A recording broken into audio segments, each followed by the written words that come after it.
think I should make my video on that today about, oh, it's not working. I'm not getting any traction. Nobody's watching my stuff. How long have I been doing it for? Less than a week. Like literally. All right, so I'm applying for this dream house right now. It is totally like a fuck off house. It's an awesome house. It's really hot. And we're gonna go to, because maybe I'm gonna move to LA for 3 months. That's on the cards this year, even though we're getting a house now, but take the kids, take a nanny on the road and a tutor on the road, and do the LA thing for 3 months this year, because there's a lot of serious opportunities for me in America at the moment, and you just flat out not going to get the same opportunities if you're here. And I can keep flying back and forth, and I will to a degree, but at some point it's going to be okay with the goals that I have for my kind of fame plan. And it's the same with my friend Regan. We're doing a lot of this stuff together, but we're doing it individually as well.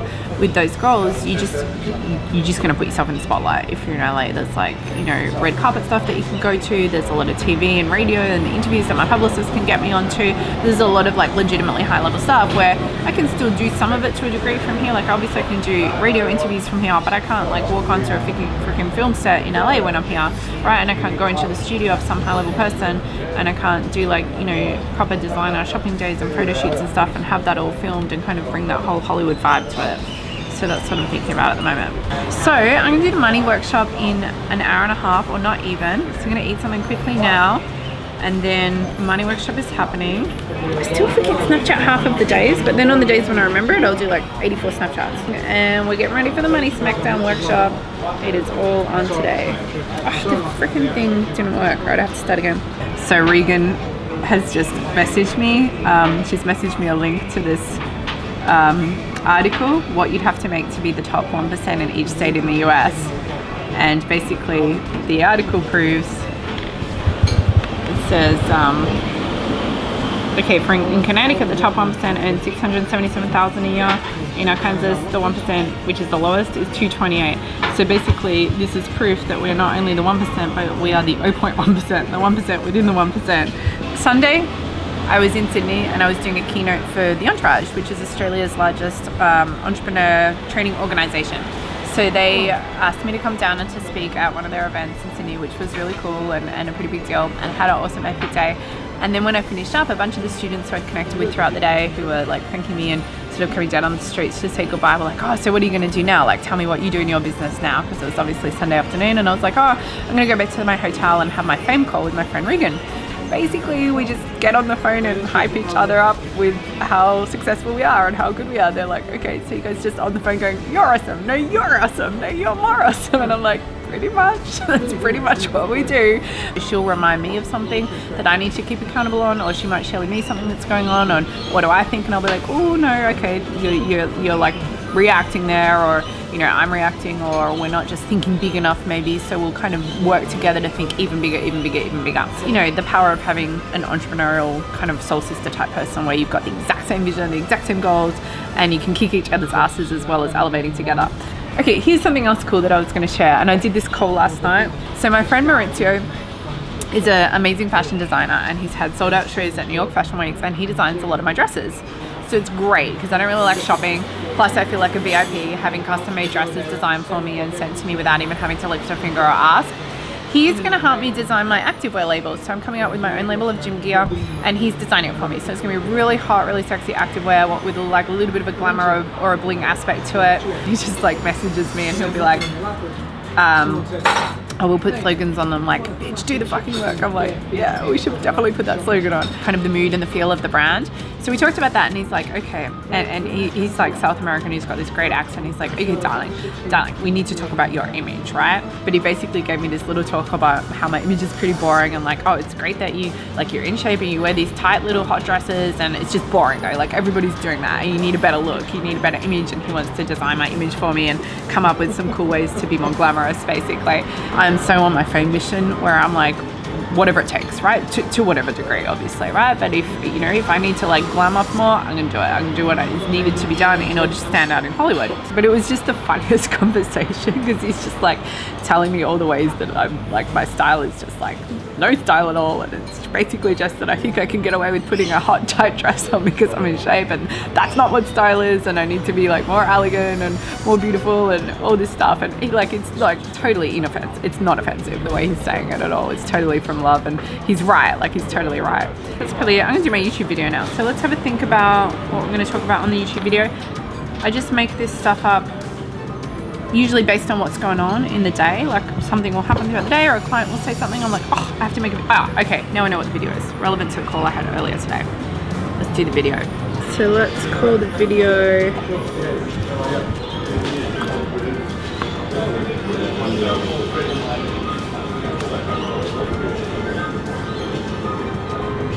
just call it like it is, like how long it takes to get traction. Oh, alright. Let's do it with the sunglasses, kind of look better. And today I want to give you a little bit of a butt kicking around how long it actually takes to get traction and to get known.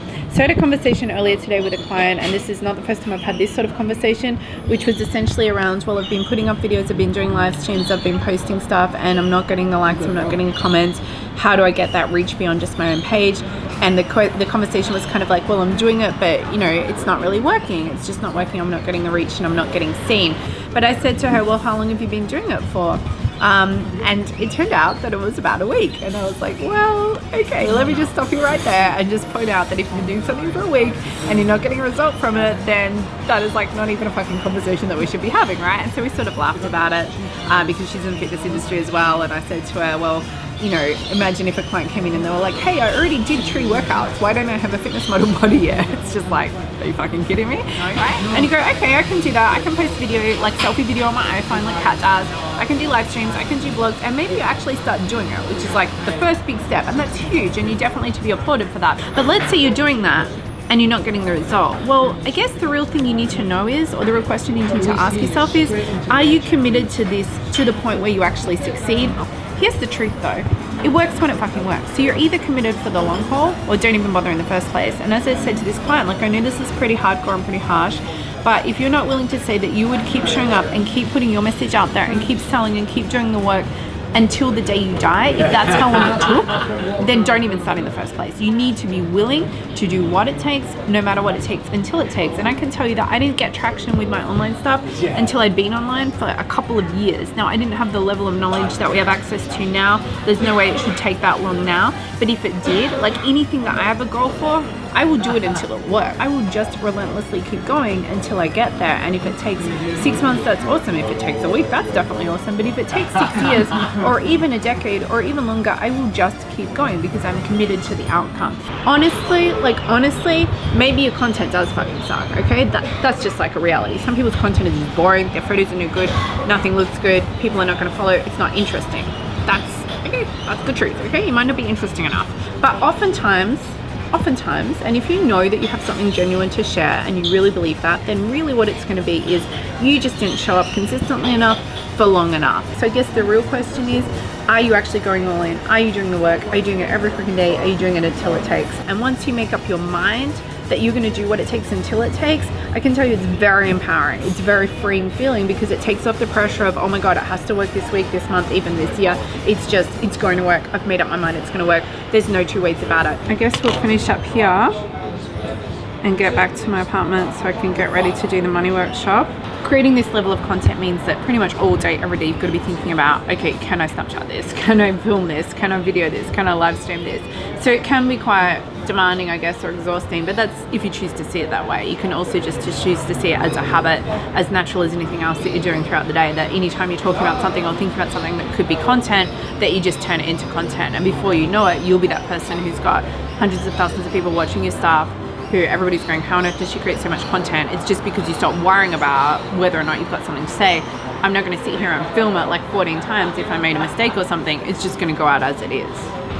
You got to make it look a little bit pretty and glamorous. It's only to get attention. It's only so it stands out in the newsfeed. For example, it's literally the reason I bought these sunnies when I was in Miami the other week. because I think they're cool anyway. I do, and they go with my hair sort of with the green and the red, but also because it's something that will stand out in my videos.